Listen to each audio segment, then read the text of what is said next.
Hi, I'm Anthony. Okay, I am a host of the stream. Welcome to our Instagram live series, the first one of this week. We have conversations about what's in the news, what we've been covering on the stream, and bring you, our Instagram live viewers, into that conversation. Today, something very unusual because normally we don't do hard news interviews on Instagram lives. They are usually quite informal, very chatty. We talk about what's in the news sometimes, but this particular conversation is going to be about what's been happening in Uganda post-election with one of the best-known opposition parties in Uganda and finding out what happened, what went on. So I'm going to bring in, I'm just waiting to make sure that he is with us, so hoping to have him very soon in the conversation. Just looking out for Joel Sensenye. And Joel will be joining us to have this conversation. In the meantime, I'm going to let you know we're talking about Uganda. I can see Joel's just joined, just here. Hi, Joel. Just going to bring you into the conversation. Talk about Uganda and what's happening post the elections. You can tell my brain working there and my finger working. Sometimes my mouth stops talking when my brain is trying to work. Okay, all right. Joel, will you request to go live with me and then I can bring you into the conversation? That is what's going to help me do that because I see you and I'm just trying to bring you in. Let me just see if I can see you here. Aha, I've got you. Fantastic. Joel, a request. Joel is the spokesperson for the National Unity Platform in Uganda, the big opposition party, one of the big opposition parties in Uganda. There were elections, presidential elections on January the 14th, and then, it was really hard to get hold of anybody, really hard to talk to people other than in the main ruling party. Joel, hello. It's been a while since I spoke to you. It's just a few days before elections. If you were being very candid about what happened, how would you describe it to people in Uganda, people outside of Uganda? Because even talking to each other is difficult right now. You need a VPN, otherwise you can't do it. Just waiting for Joel to stop buffering. Hi, Joel. How would you describe what happened? For me. Hi. All right. Good to see you. It's good to be here. I hope my audio and video is all good. Yeah, we hear you. We see you. All right. Thanks for having me. So yes, your first question was the situation, the post-election situation. Our presidential candidate, Robert Kyagulanyi Ssentamu Bobi Wine, is still under house arrest. The soldiers deployed around his house, some actually had to jump into the compound. He's in the house only with his wife. They can't let any of them get out. You know, the wife tried to get out recently to go to the garden and get some food. She was denied access. She was actually assaulted as she tried to do that. Our party headquarters in one of the Kampala suburbs called Kamocha is under military siege. It's surrounded by the military. None of us can be let in there, so our staff can't get in to do work. There's tension, there's military deployed all over our streets. You would imagine Uganda is, Somalia or Central African Republic. It's as if we are at war. But clearly all this showing that Mr. Museveni stole this election. When we were young, sometimes we would steal sugar. Now, when you steal sugar and your parents walk into the room, you begin to quickly clean your mouth because there's something you've got to hide. So Mr. Museveni has got a lot to hide. That's why he's doing all the different things that he's doing. It seems to me, Joel, as somebody who cares about what happens to my African brothers and sisters and for people who care deeply about rule of law and giving people a true voice, is that the lack of trust. So I wouldn't even know if you had won or if you had lost as an opposition party, because it's so difficult to work that out. And then why would the leader of your party and key members of your party be surrounded by forces, military, police during an election? So that just, the trust is not there. So maybe you didn't win. maybe you did win. How would you ever know? I mean, I just gave you, that analogy. The things that Mr. Museveni is doing clearly show he has got something to hide, because if he had run a free and fair election, if he had won genuinely, like he's saying, he, for example, would not be arresting our agents who are carrying DR forms. Now, DR forms are declaration of results forms. What happens at every polling station, there is a tally. So there's results forms. Museveni, Chagulanyi, Bobi Wine, and all the other presidential candidates, and it's indicated therein what each candidate got. And every candidate is entitled to one of those forms, and for that matter, the agents of my candidate. So they were given those DR forms. But because Mr. Museveni think on the other end, and transporting these DR forms to the city, a number of them have been arrested. The DR forms have been confiscated from them. Why are they being taken away? Because they know that those DR forms show the truth. So it is obvious, if we had not won, if Mr. Museveni had won genuinely, he would not be doing the things that he's doing. He would not be arresting,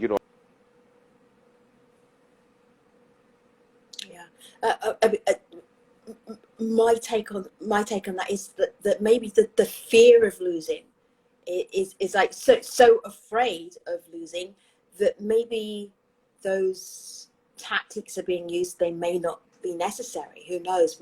We won't know because of those tactics. Let me just bring in Nahum Tades and everybody. If you've got questions, it's going to be much easier for me to see your questions if you actually put them in the question box, because then I can see them very clearly and try and get as many of them to Joe as possible. Joe is the spokesperson for the National Unity Platform, one of the big opposition parties in Uganda. They believe, they are saying, many people are saying, that they had the election stolen. How do we hold African leaders accountable and have free and fair elections? I'm going to narrow that down. Uganda. Joe, go ahead. How do you hold African leaders accountable? You see, many years ago, when Mr. Museveni had just gotten into power, he said that the problem of Africa is leaders who overstay in power. So one of the challenges we have is we have got big men as opposed to big institutions. And so the big men override the institutions. The Electoral Commission, fully appointed by Mr. Museveni, so they do everything at his behest. The judiciary, etc., etc. So he is preponderant as a figure over these institutions. They can't do otherwise. The police force, the military, and all of that, he has got them in his hands. So one, we need to do away with the big man syndrome. Number two, we need to return term limits in situations like us here in Uganda. Even where... Yeah.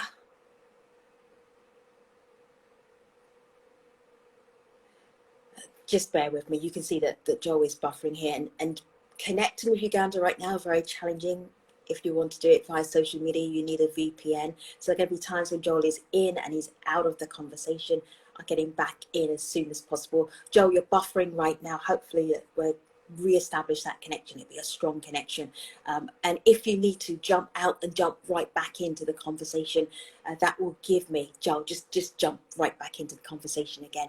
That will give me an opportunity to bring in some of your other questions while I'm just waiting for Joel to come back in. So Joel, I know you can see me. Just come back in. I'll pull you back into the conversation as soon as we can. So I'm talking to the spokesperson for the National Unity Platform, one of the big opposition parties in Uganda. Presidential elections, January the 14th. Some very strange things happened to the main players of the opposition party. Strange, i.e., they were surrounded by forces. They made it very difficult to communicate. Ugandans, how were you able to communicate for the last couple of days? With great difficulty, if at all. And so we're really unpacking, we're doing a debrief. What happened? How did it happen? What are the strategies next? If you feel that the election was not free and fair. I'm just looking for Joel again to come back into the conversation if you see him. Joel, just say that you'd like to be back in this conversation again. It's really hard. It's very difficult to do this. And we had to wait a few days to do it because connectivity, everybody, It is hard with Uganda. One of the other things I will do, though, because I know you're all here and you're looking forward to this conversation, is bring in some of your thoughts as well. So I can see you saying, hi, Joe. Joe, come back. Come back into the conversation. I was also a little bit worried about even telling people, promoting people that we were going to do this, because my issue was, if people knew, maybe it'd be very difficult for Joe to connect, because people know. Now, am I getting like this conspiracy theory? Am I thinking, oh, the government is going to be against this conversation as well? Perhaps. I'm seeing all of your conversation here. Kalungi, Tracy, it's hard to have democracy if the key players are dictators. This is really difficult, because where is the trust? I am always amazed. Joel is back here again. Let me just bring Joel back in. I'm always amazed at the fortitude and the stamina of voters in Uganda who continue to go to elections, continue to go to vote, election after election after election. Joel, let's just pick up here. We were talking about accountability and how you get accountability for elections where leaders appear to be in there for the long haul. There was something I shared earlier on today, which was how long President Museveni had been in office compared to how long various different presidents had been in office in the United States. And some maybe had 1 term, some had 2 terms, but you were talking about term limits and how that could possibly help the situation that Uganda is in right now. Let's hopefully see if we can get Joel's conversation into this conversation, which would be great. I know if you're watching from Uganda, I know that you have the patience, because it is not easy. It's not easy to get the connectivity. Let me bring in some of your thoughts. How do we advocate for the persecution? Oh, no, this is above my pay grade, but I'm going to share it with you, Instagram Livers. How do we advocate for the persecution of Museveni for the silent genocide and the war crimes? That is extremely difficult allegation to make, bearing in mind the current situation where even opposition leaders are not able to freely move around. Let me just see what Bryven K says. United Nations and European Union, where are you? Come and help us. Museveni is killing our people because he is greedy for power. We voted for Bobby Wine. I hear you, I see you. Ugandans, I'm going to ask you, do you want outside people to come into your country? That's not even going to be possible, right? The only way they can come in as observers, we're in a pandemic right now. How do you ask for other people to help? Maybe the African Union, but even the African Union are very careful about what they say to various leaders. Kayabula, can anyone save Uganda from Museveni? Is this a hypothetical question? And anyone save Uganda from Museveni? Thank you for your conversation, everybody. It's supposed to be a conversation with the spokesperson for the National Unity Platform. I am trying to get a great connection so that Joel can talk to you and do the debrief with you. Joel, ideally, hopefully you're as close to your router as possible. Joel, I'm just going to say, Joel, go ahead. Keep talking. All right, Femi. My apologies. The internet here is very problematic. We can only access through VPN, and even then, it's tinkered with and so on. As you know, internet was shut down, the whole internet, throughout the election period until 2-3 days afterwards. So now internet was restored, but not social media. So to access Instagram, Facebook, Twitter, WhatsApp, and all of that, we've got to use VPNs, which are also tinkered with, and it's very problematic. But anyhow, I see somebody asking a question. Can anyone save Uganda from? Yeah. What is the question again? Yeah, you just take that one, because I almost thought that was such a giant question, and I'm wondering whether we just have to wait for nature to take its course. That sounds very ominous. What do you think? Your thoughts there, Joel? What do you do? What are your strategies now? Going forward, well, you see, for us, it's we've got to keep pressing on. Femi, in Uganda, in a country like ours, where you have a dictator that's been around for 35 years, they're preponderant, they will switch off the internet at will. They'll lock up leaders of a party, you know, their opponents, hold them under house arrest, raid our party headquarters, arrest people. We've got hundreds of our supporters that are held behind bars. Many have been killed. Many have been maimed. It's tough. But you see, we have got to keep pressing on, you know. I keep taking examples of countries like South Africa. When South Africans were fighting against apartheid, it was tough. Apartheid was etched within their laws. But they said even though it's etched within our laws, it is wrong. It is inhuman for blacks to be treated the way they're being treated simply because they're black. And they kept fighting on. A day came and their efforts paid off. When I look at slave trade in the West and elsewhere, slave trade was etched within the laws. It was legally provided for. But the blacks kept saying, no, this ill treatment of blacks simply because they have a different skin color is wrong. They kept fighting on. They kept soldiering on. Using every means available, they used every legally provided for means until one day they achieved their freedom. So even for us, it is tough. You know, Mr. Museveni says, the army is mine, you know, so he uses it for whatever he wants. He has personalized the army, and he has said severally, not once, that the army belongs to me. So he will launch out that army to beat his opponents, to kill them, and that's what is happening here, all right? When you go to court, it's tough there too. So we are swimming against the tide. We are literally swimming in shark-infested waters, but we have got to keep swimming. We've got to get to the other end. So it's tough. I'll not sit here and pretend that you know, it's kumbaya, that all is well. But what really keeps us going is, one, knowing that the struggle we are involved in is the struggle for the betterment of our country. We are not lawbreakers, you know. We are not the corrupt. We know who the corrupt are that should be locked up. When they beat us up, when they arrest us, we know that they're arresting us simply because we want a better country. They're not arresting us because we are raping women. The people raping women are walking scot-free. The people stealing taxpayers' money are walking scot-free. The people grabbing poor people's land are walking scot-free. So we keep going because we know that what we are up to is the right cause. And eventually, it will pay off. Because when we first started to speak, we had quite a challenging connection. So I want to just recap here. What do you believe happened on election day and the count afterwards, and what the election result truly is? I just want to hear that clarity. Who won?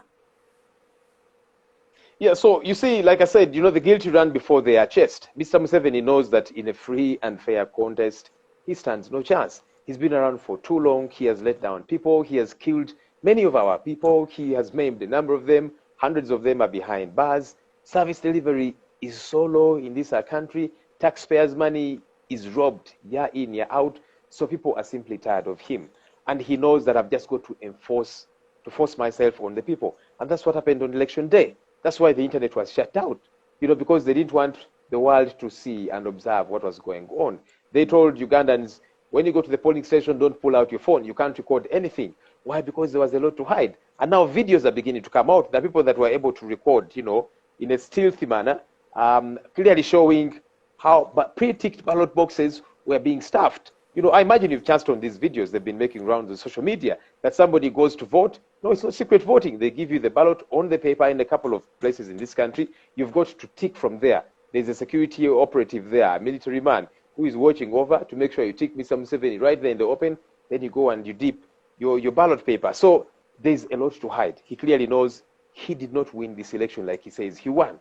And that's why many of our agents were arrested. Some the night before, others were taken away from the polling station in Western Uganda, in Northern Uganda. Our challenge, of course, is that in our country, media attention is mostly in the central part of the country. That's where there's a lot of activity. And that's why little rigging happens within the central area. There's a lot of vigilance from the population, but two, there's a lot of media attention on the central part of the country. But when you go to the north, when you go to the west, a lot of things happen in the dark. No one ever gets to know. The agents will be picked up. Ballot boxes are being stuffed. There is a video that's been making rounds showing a police officer himself. He was given the ballot papers by one of the NRM operatives, and he began to push them in, several of them. There was no media, but somebody stealthily recorded this using their phone. And that's why they were saying, we don't want phones at polling stations. And I kept thinking, so why are you banning phones from being at polling stations? Do phones spread COVID-19? Because that's the excuse that they have been using all the while. But they were doing that because they had a lot to hide. So Mr. Museveni did not obviously win this election. And that's why he is stealing our DR forms because they show the truth that happened. We'll just bring this to you so people are sharing some of their experiences as well, Joel. Nevis Carey says some were told to vote only for the MPs. They were told that the president had already been voted for. Why would you believe that? Like that's like the biggest scam ever. This is deeply problematic. But it happens in our country. And it does happen in this our country. It happens in a lot of countries around the world. And I'm even sitting in a country right now, right, where one of the favourite phrases for the there you are. So have been "stop the steal." So do you know what? And every country, there's always a weakness. There's a possibility anywhere. Well, ours is not just a weakness. Ours is it's actually not weaknesses, because you see, a weakness is just like a fault line, but this is a deliberate attempt for a small group of minorities to force themselves against the people. So you asked, what's the atmosphere here like? There's a very somber mood. People are very tensious. People are very angry. If Mr. Museveni had won this election genuinely, there would be a sprout out of celebrations across the city, Kampala, capital city, across the country. You don't see that. You see people who are angry, people who are saying our victory was robbed. And people are being pushed to the wall, and they keep thinking, what do we do? I see somebody, Akayabula, asking, can anyone save Uganda from Museveni? That's what people are asking. They're saying, how do we get rid of this man? We can't pick up guns and go to the bush and shed blood like he did.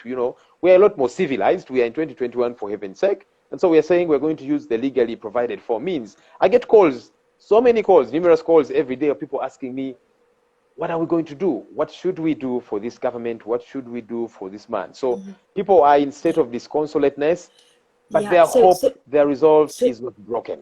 So you haven't given up. I hear that loud and clear.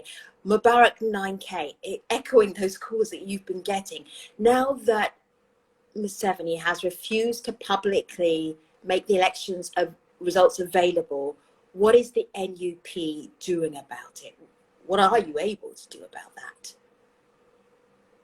So we've been having interesting debates. There's people that have been telling us, please petition court. So after an election, any candidate can choose to petition court and say there were irregularities, there was vote rigging, intimidation, and all these different things, with the hope that the Supreme Court of the land can nullify the election. Some people have told us, yes, go to court, at least to expose. We know that you won't get a win. They will not nullify Mr. Museveni's election, but at least he will get exposed. The reality will come out. All this evidence will be brought out to show that clearly there was a lot of rigging that happened. But then there are others saying, wait a minute, we know how it will end in court. You will go to court. These courts that belong to Mr. Museveni, just like the Electoral Commission, would never nullify his election. So it's going to be a waste of time and energies. But also, it gets to legitimize Mr. Museveni. The narrative then gets to be, look, the man beat you in an election, you took him to court, and court confirmed him the winner. And so we are having discussions as a party. One thing for sure is that we are law-abiding. We are not like Mr. Museveni. Mr. Museveni got into power illegally. He killed people. He shed blood. Hundreds of thousands of people died, as he used the barrel of the gun to get into power. We are saying we don't want that. Our country, Femi, has not seen a peaceful transfer of power. Never. It's never happened since independence, And, we used to blame the white man who came and messed us up. And, they goofed up a lot. But you see, it's been a black man changing power to another through shedding of blood. We've never seen that. We're hoping that it eventually gets to happen. So, yes, we are looking at a couple of options. One of the things that we are asking of the international community is we would like the international community to hold Uganda accountable. And whenever we do this, whenever we talk this way, Mr. Museveni says, so these Chagulanyis, the Bobby Wine, the Senyonyis, they're calling on the white man to come and rule us here. We're saying, no, for heaven's sake, I'm not a white man.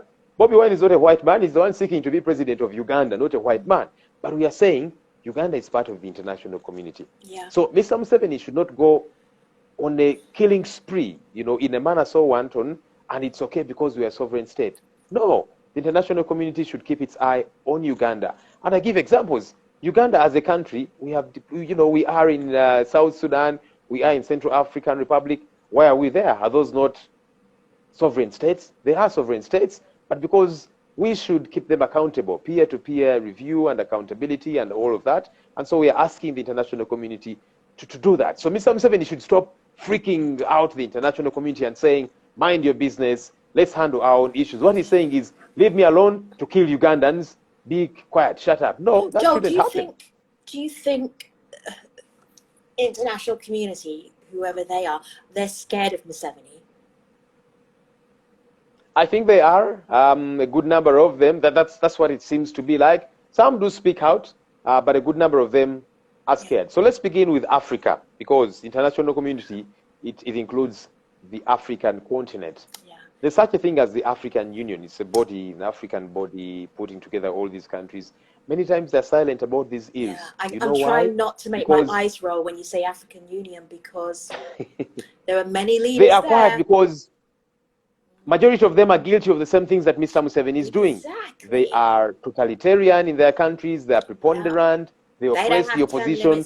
So they will not hold him accountable. They will not say a thing because they look at him as one of them, as their buddy. That's why they will be silent. Now let's broaden it. Let's go out of Africa, and look at the rest of the international community, the West, the US. They probably have got interests. They, for example, are happy that Mr. Museveni has deployed in Somalia, and so they keep thinking, let's not annoy him. He will destabilize the region. They look at him as this sacrosanct figure, this powerful figure within the East and Central African region. And so if they dare tell him anything, they'll destabilize the region. Let's stop being afraid of a man that is causing mayhem, for heaven's sake. I think he needs to be confronted. I think he needs to be told the truth by his peers, the international community. They need to care about what's happening in Uganda. You see, many years ago, with the genocide in Rwanda, the international community was silent. They said, you know what, deal with your own affairs. We have our own affairs to take care of. Yep. But people were massacred. They woke up much later to realize we probably should have done something. Yeah. We probably should have spoken out a lot more than we did. So I hope the international community does not wake up one day to regret. Yeah, I was just about to make a comment about Rwanda today, but I don't want to take us off topic. This is Ian Scanix. How far is H.E. Bobby with his loss? Is he on? I'm just trying to think mentally, you, NUP, Bobby, where are you in terms of being able to pick yourself up and keep going on? How's Bobby doing right now? I spoke to Bobby a few hours ago. Nowadays, we can only communicate with him via phone. I'll tell you what. He is stronger than ever before. His resolve is stronger than ever before. Yes, they have stolen our election, the election of Ugandans. He doesn't even say they've stolen my victory. He says they've stolen the victory of Ugandans because he has only one vote. All right? This was the victory belonging to Ugandans. But he's very resolute because, one, Mr. Museveni keeps exposing himself. And for us, we believe we continuously keep chipping away at this tree. Mr. Museveni and his 35-year-old dictatorship is like a huge tree that has fortified itself. Bringing it down, I'll be honest, is not easy. But you've got to get an axe and keep chipping away and keep hitting at it. And we believe we have continuously done that, and we continuously do that. And so he continues to encourage Ugandans, one, not to lose hope, because many people are in a state of despondency. They're very disappointed, and so they're thinking all hope is lost. But Bobby Wine says, let's keep strong, let's keep pressing on. Time is going to come. We just have got not to give up. Because you see, when you just might give up at a time when this tree is about to fall. So keep cutting away, keep chipping away, eventually it will fall. So that's the mode in which he is. Yes, he's disturbed that he's being held under house arrest. He's disturbed that they are denying him, anybody that tries to take food to him, they lock them out and so on. These things, yes, disturb him as an individual, but his resolve is strong. He knows that we are up to the right thing. He knows that if he was not doing the right thing, he would not be being treated this way. And so he knows this has got to be done, and somebody has got to do it, and he's happy to do it. I'm getting notes here about a potential demonstration on Jan 26. Is that something that you would want to talk about publicly? So January 26th is the day that Mr. Museveni celebrates what they call liberation. because that's the day he with Mr. Museveni with his fellow gun-wielding rebels, killers, I must say, took over power. And so they celebrate this every year. But yes, I have heard that many people are planning to demonstrate out there because people are angry, so they keep trying to find ways of making a statement. And so I've heard some of them say, we want to peacefully demonstrate, and that's provided for within the laws. It's not something that we have engineered, that we have started as the National Unity Platform Party, but these are Ugandans who are saying, you know what, let's take action, let's do something. We don't need to get an order from Bobby Wine or anybody else, and so that keeps happening. Unfortunately, of course, the state always meets them with brutality and so on. But people always, they try and self-lead, so to call it. I remind you, there's a time when Bobby Wine was arrested, and when he was in incarceration, protests broke out. He did call them out, because you see, each time there's a protest, even when it's peaceful, Mr. Museveni will say, now this Bobby Wine is getting people to protest and so on. That time he was behind bars.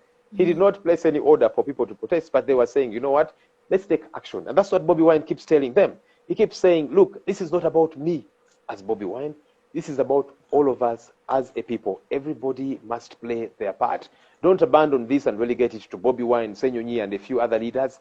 Each one of us, because every Ugandan is oppressed, It's not just Bobby Wine that is oppressed. And then I'll be honest, he has made some money over the years as an artist and so on. And so one would even say, so there's somebody that said, but you see, Bobby Wine, you keep making noise and saying you're oppressed, but you see, when you're unwell, you can access good healthcare, you can pay for it, you take your children to good schools. And he said, yes, I'm lucky, I'm one of the few who was able to rise from the ghetto to get to where I am. But there's many other people that have not gotten to the place at which he is. And so they take personal responsibility and say, you know what, this is about me. I'm fighting for myself, not for Bobby Wine. Because when I go to hospital, there's no medicine for me. When I take my children to school, they're studying under trees. When it rains, there's no schooling, Many young people don't have a job. And so they're saying, you know what? This is not about Bobby Wine. It's about each and every Ugandan who is oppressed wherever they are. This is such a tough conversation to have with you, because usually when you're doing a sort of election debrief, you want to sort of take into account, well, obviously there were some voters who voted for the ruling party, but it's impossible to know how much support President Museveni has, because so much of the election campaign and then election day and then post-election day, there was so much intimidation that it leads you to believe then they probably have something they're either afraid of as a ruling party, or maybe they didn't even win it. It just leaves doubt in the minds of people who are following this, reporting on this, and of course people who are living through this. A lot of people want to know what next. They're looking to you, to the National Unity Platform, for leadership. What would you say to them as we wrap up this conversation? So there's a saying in my local language here, I'll just translate it into English, that he who slaughters their own chicken can eat and thereafter they throw the bones, because they have nothing to hide. No one will say, those bones look like they are for my chicken and so on. But you see, when you steal your neighbor's chicken, you're going to eat it very quietly, and afterwards you're going to hide the bones, because the neighbor is looking for their chicken. And if they know you didn't have any chicken, but now I see chicken bones all over your compound, you stole my chicken. And then that's what is happening. So whenever you have something to hide, you'll do it very quietly, very surreptitiously, right? So Mr. Museveni knows that in a free and fair contest, he does not stand a chance. He knows that Ugandans are tired of him. He knows that Ugandans did not give him another mandate. If he did, just think about it, because if I am Mr. Museveni, and I believe Ugandans have voted for me overwhelmingly, I would not have anything to hide.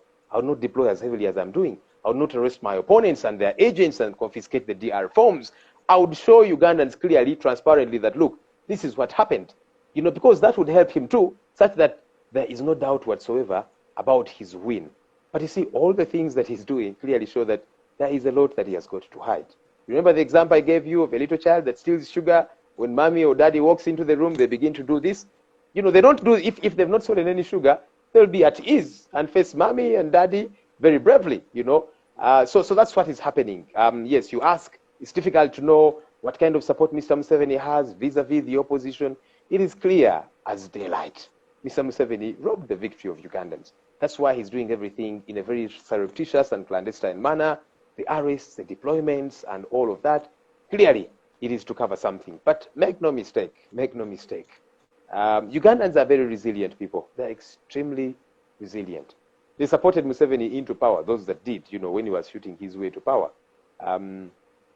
They have a certain resolve on the inside of them. They don't give up easily, and so they'll keep soldiering on. And eventually will attain the freedom. So you ask, what's next for us? We are continuing with the struggle to attain freedom for our country. So I've had some people within Mr. Museveni's party, the ruling party, say, Bobby Wine and his party should be happy because they have made some gains. We have made some gains, in Parliament, we are the biggest opposition party. I'm a member of Parliament elect myself. But you see, we cannot become complacent. We cannot get onto a celebratory party and say we have arrived. No, we haven't.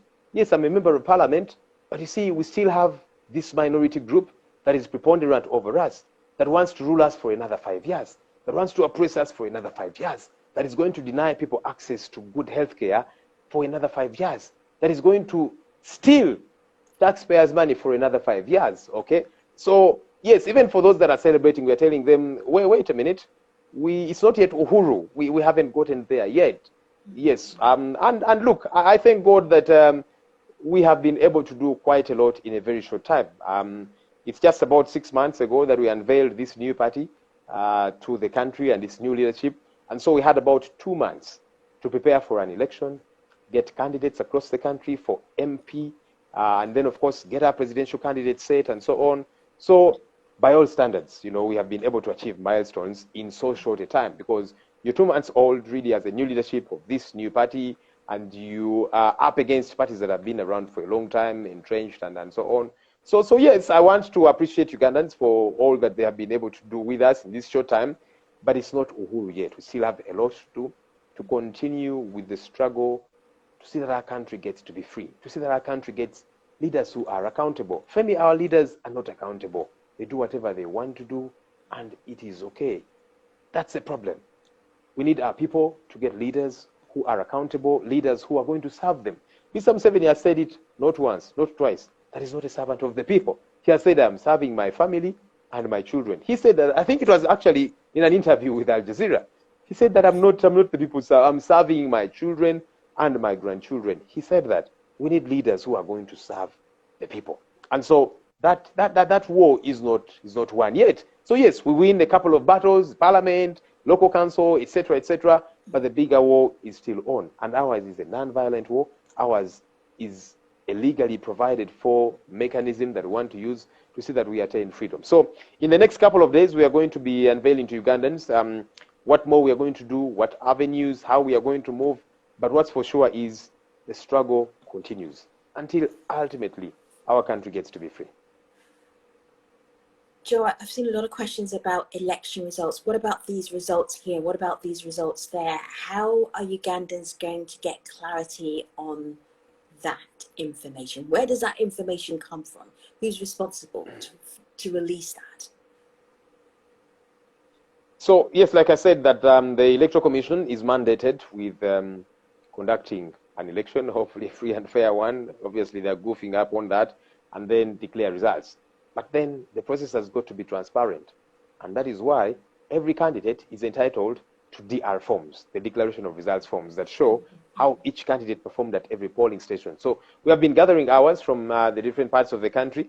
And of course, the regime has been overdrive to arrest our people, confiscate those DR forms because they have a lot to hide. But we are finding ways around that to make sure we get these DR forms. And then ultimately, we're going to show Ugandans how they voted based on the original DR forms, as opposed to what the Electoral Commission was reading to us, because the EC chairperson was reading results from a computer, a screen. And people kept asking, where are you getting those results from? And there was no clear answer. The results ultimately are meant to be from every polling station, and those are meant to be reflected on a declaration of result forms. And so we are gathering those, and then we'll be letting Ugandans know how they performed. Because the regime has a lot to hide, that's why they're stealing these DR forms, arresting our people, torturing them and confiscating them and so on. But the struggle continues. Like I said, Femi, we are swimming against the tide, but we shall not stop swimming.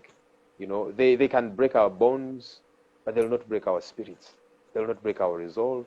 They will not break our motivation. We'll keep soldiering on. And look, now more than ever, it is etched on the inside of us. It is clearer than ever before, that we've got to pursue leadership change. Otherwise, if we keep having the leaders that we have today for the next 5 years, many people are going to be killed, many more are going to be locked up, many more are going to be maimed, many more are going to suffer at the hands of this brutal dictatorship. And so we must do everything possible within the law to see that our regime and leadership gets to change. Joel, you've inspired a lot of conversation between Ugandans right here on Instagram Live. It is after midnight in Kampala. I know how late it is, but I also know how precious it is for you to keep fighting so that when you have an election in Uganda, that you feel confident that when the results come out, that the person who got the most votes becomes president, the person who got the most votes becomes MP. And I am not confident that that is the case right now. And you absolutely are not confident that that is the case right now. Thank you for always being a friend of the stream. We really appreciate you making time very late at night. And Instagram Livers, thank you for your conversation, your concerns, sharing your stories, your experiences. The stream will stay on. It's not a story, it's your story, your situation, your politics. We will continue to follow your story on the stream, on all of our multiple platforms. But for now, I'm going to let you go to bed. Okay. Thank you very much. Thank you. Joel, greetings from you. Uganda. Instagram Livers. Sure. Thank you. Take care, everybody. Thank you. Appreciate it.